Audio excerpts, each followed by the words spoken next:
ओम कृष्णाय वासुदेवाय हरे परमात्मने प्रणतक्लेशनाशाय गोविन्दाय नमो नमः। यस संसारमा सम्पूर्ण प्राणीहरूले सबै कुरो संस्कार सम्पन्न नै प्रयोग गर्दछन्। यदि संस्कारले युक्त भएको कुराहरू प्रयोग गरियो भने दुःख पाइँदैन र कार्यहरू पनि फत्ते सफल गर्न सकिन्छ, कार्यहरू पनि पूर्ण हुन्छन्। यदि संस्कार रहित कुराहरू प्रयोग गरियो भने जीवनमा दुःख पाइन्छ। त्यस्तै क्रममा यो पृथ्वीमा सबैभन्दा पुरानो भाषा, पुरानो परम्परा, पुरानो सभ्यता, पुरानो संस्कृति के हो त भन्दाखेरि संस्कृत हो, जसलाई संस्कार गरिएको हुन्छ, जसमा कुनै कल्मस रहँदैन, जसमा कुनै द्वेष रहँदैन, त्यसलाई भनिन्छ संस्कृत। र पछि गएर त्यही भाषाको रूपमा परिणत भयो। संस्कृत भाषा जसलाई संस्कार गरिएको छ, जसलाई परिमार्जित गरिएको छ। त्यही भएर शास्त्रकारहरूले के भन्छन् भन्दाखेरि जानाति विविधा भाषा जानाति विविधा कलाः आत्मानं नैव जानाति यो न जानाति संस्कृतम। वास्तवमा सबै कुरो जानेको होस्, सबै कुरो जान्दछ, तर संस्कारले युक्त भएको, जसलाई छाँटकाट गरियो, जसमा कुनै पनि प्रकारको द्वेष छैन, जसमा कुनै पनि कल्मस छैन, जुन भाषाका प्रत्येक अक्षर अक्षरमा ज्ञान छन्, ज्ञानले भरिएका छन्, कर्मले भरिएका छन्, भक्तिले भरिएका छन् प्रत्येक अक्षरहरू, त्यसलाई भनिन्छ संस्कृत भाषा। अरू भाषा सिक्नको लागि हामीलाई क ख ग ज्ञान गर्नु पर्दछ अथवा त्यो भाषाको अर्थ लगाउनु पर्दछ भने संस्कृतका प्रत्येक अक्षरमा ज्ञानले भरिएका छन्।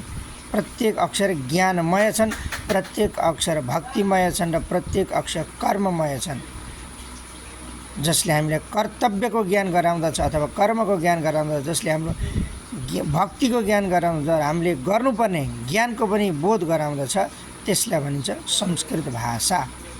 र यो भाषा सबै भाषाहरूको जननीको रूपमा लिन्छ यसलाई। यही भाषाबाट सबै भाषाहरू जन्मिएका छन्, किनभने संसारका जति पनि भाषाहरू छन् ती सबै भाषाको मूल भनेको संस्कृत भाषा नै हो।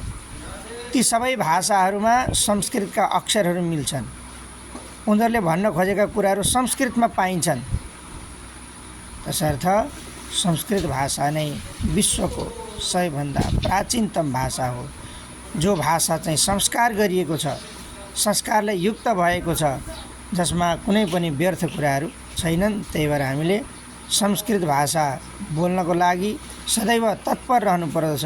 संस्कृत भाषा जीवनको एउटा अमूल्य पाटो हो।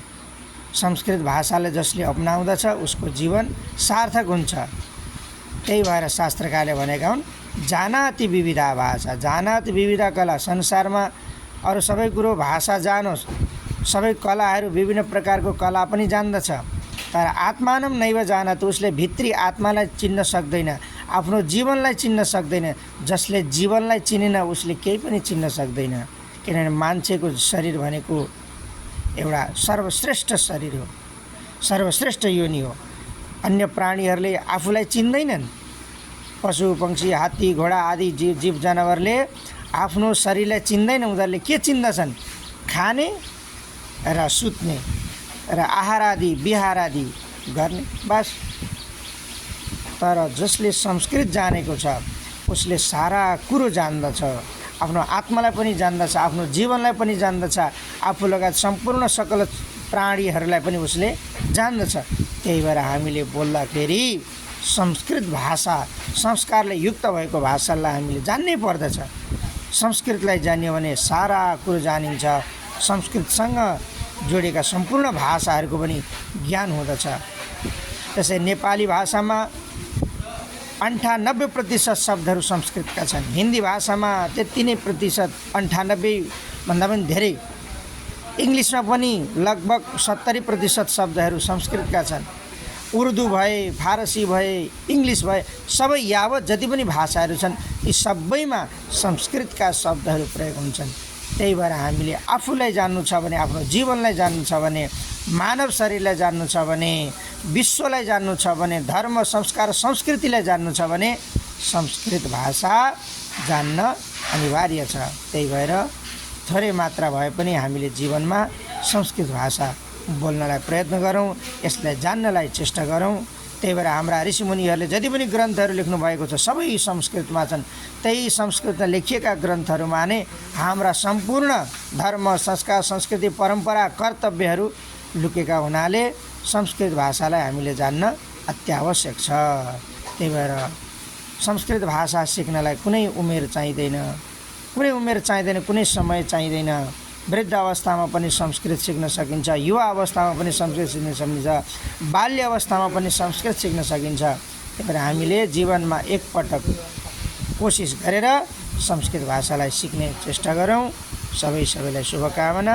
संस्कृत छ त सारा ज्ञान परम्परा छ, संस्कृत छैन त कुनै पनि ज्ञान परम्परा सबै व्यर्थ छन्। ज्ञान पनि छैन, भक्ति पनि छैन, कर्म पनि छैन। त्यही भएर हामीले संस्कृत भाषा जान्नै पर्दछ। संस्कृत भाषा भनेको सबैकी मूल हुन्, सबैकी जननी हुन्। अस्तु, जय श्री राधे।